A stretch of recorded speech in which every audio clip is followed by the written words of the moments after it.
আসসালামু আলাইকুম রহমতুল্লাহি ওবরকাতুহু। আশা করি সবাই ভালো আছেন। তো বিএনপি কিন্তু 12টা বেজে গেছে। বিএনপি পারবে না সামনের ইলেকশনে।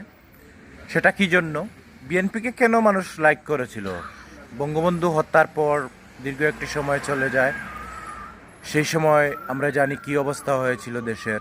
স্বজনপ্রীতি, তারপরে ইসলামের প্রতি বিদ্বেষ, তারপরে অন্যায়কে প্রশ্রয়, তারপরে রক্ষী বাহিনীর মতো একটি একটি দলের অত্যাচার, একটি বাহিনীর অত্যাচার, তারপর ভারতের প্রতি অসম্ভব রকমের কি বলা, ভারতকে মানে রাজার পর্যায়ে পৌঁছে গুলাম হয়ে মানে ভারতের অধীনস্থ দাস হয়ে থাকার একটা পরিস্থিতি হয়েছিল।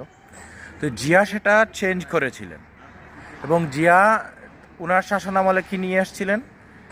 ভারতের প্রতি চোখে চোখ রেখে কথা বলা, কোনো না, দুর্নীতি জিরো। আমরা দেখেছি যে জিয়া কী ধরনের সৎভাবে উনি লাইফ লিড করেছিলেন।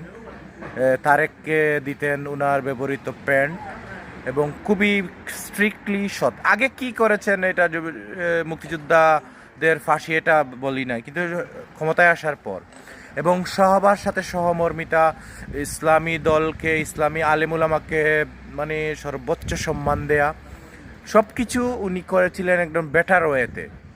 কিন্তু বর্তমান বিএনপি কি সেই থেকে 180 ডিগ্রি অ্যাঙ্গেলে, 360 ডিগ্রি অ্যাঙ্গেলে ঘুরে গেছে। জিয়া সেই সততা নেই, সেই ভারতের প্রতি একটি হুজুর হুজুর ভাব। এদের কথা শুনলে বোঝা যায় ভারতের প্রতি একটি হুজুর হুজুর ভাব।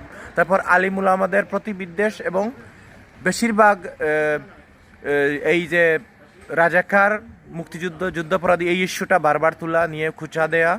সেই সময় একটা পরিস্থিতি ছিল, অনেকেই তখন পাকিস্তানকে ভালোবাসতো, কারণ 47-এ মুসলমানদের জন্য একটি আলাদা দেশ ভালোবেসেই সেটা নিয়েছিল, অনেকে সেটা সাপোর্ট করতে পারে। আমরা বেশিরভাগ মুরব্বীদেরই আমাদের গ্রামেই দেখেছি, সবাই পাকিস্তান কেন বাংলো সেটা নিয়ে করেন, কিন্তু তারা কোনো অপরাধে জড়িত নেই, কারণ পাকিস্তানকে তারা ভালোবাসতো। তো জিয়া সেই সেন্টিমেন্টকে ধরে ফেলেন। জিয়াও কিন্তু পাকিস্তানেরই মিলিটারি ছিলেন, কিন্তু বৈষম্যের কারণে আমাদের আলাদা হতে হয়।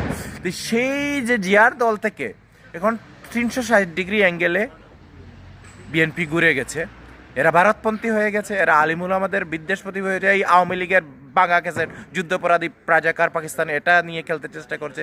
আর তো এই চাঁদাবাজি, অসততা, স্বজনপ্রীতি, এগুলা তো আর বলার আর ইয়ে নেই। তো এই বিএনপির কিন্তু 12টা বেজে গেছে। বিএনপি কিন্তু এখন আওয়ামী লীগের সাবস্টিটিউট হয়ে গেছে, মানে বদলে। তাই বিএনপিকে মানুষ আর গ্রহণ করবে না, বিএনপিকে ছুঁড়ে ফেলে দেবে, কারণ জিয়ার সেই বিএনপি সেটা নয়।